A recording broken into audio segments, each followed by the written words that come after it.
my channel Ideal Astro. So today we'll learn how to read the birth chart.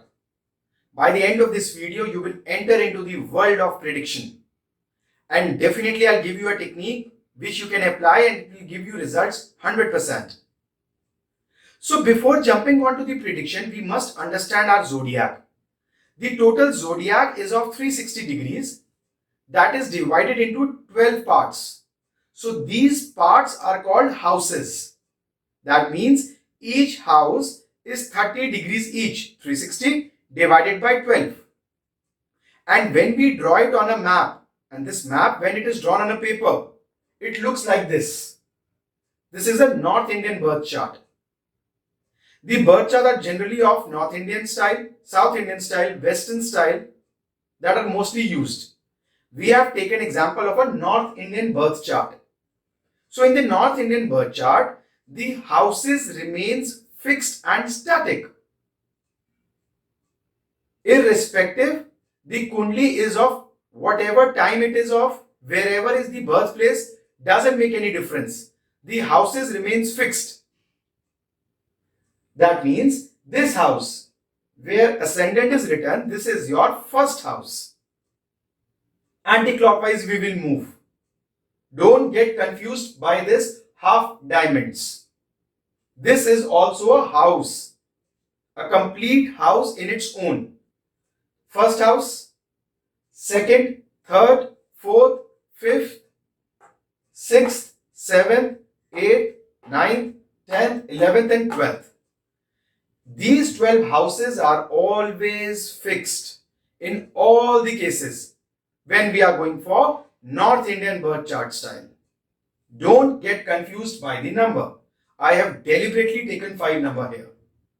This is the Rashi.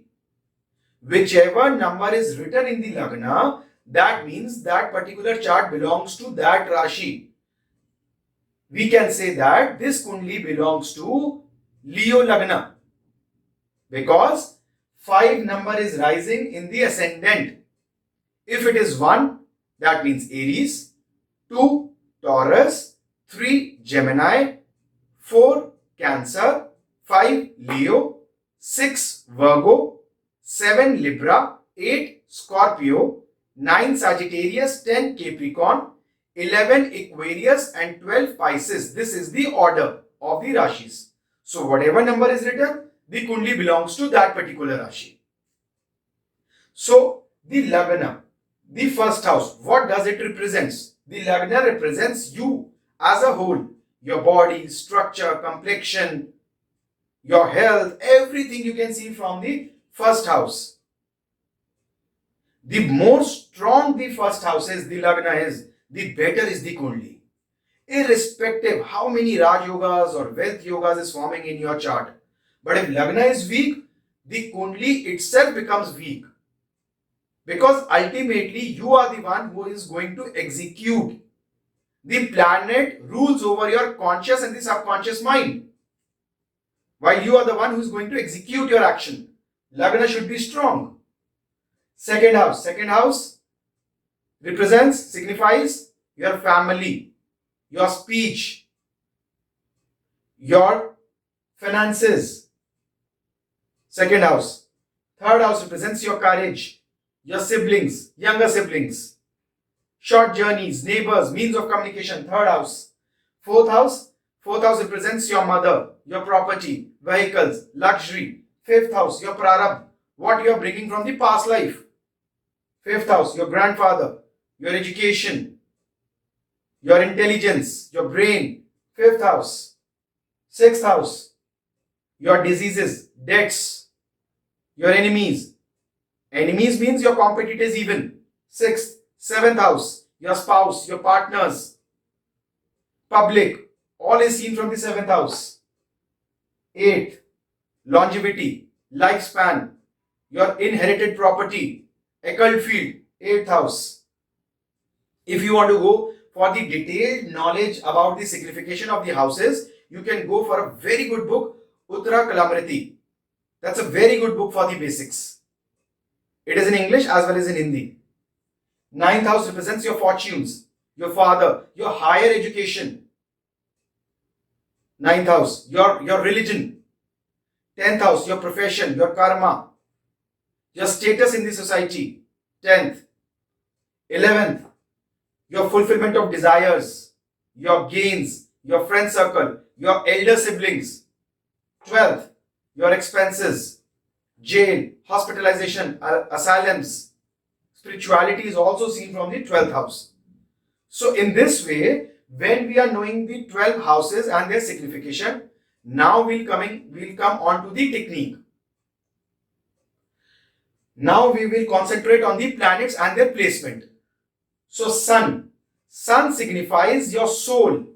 Wherever sun is placed in your chart, your soul is attached to that particular house.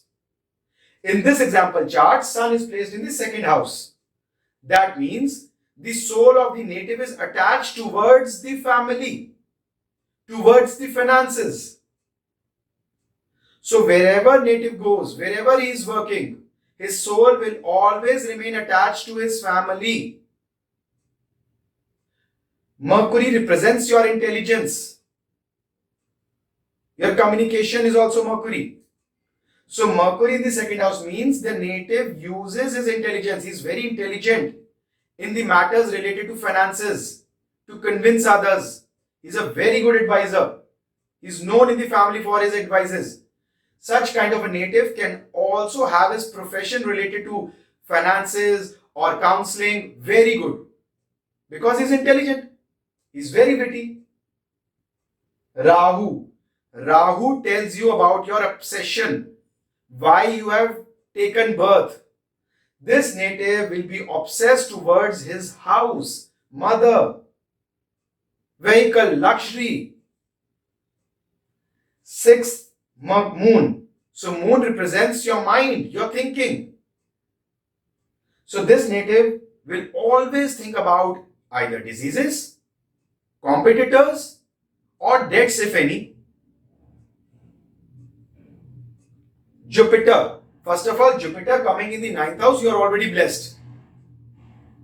So Jupiter says your wisdom, your knowledge.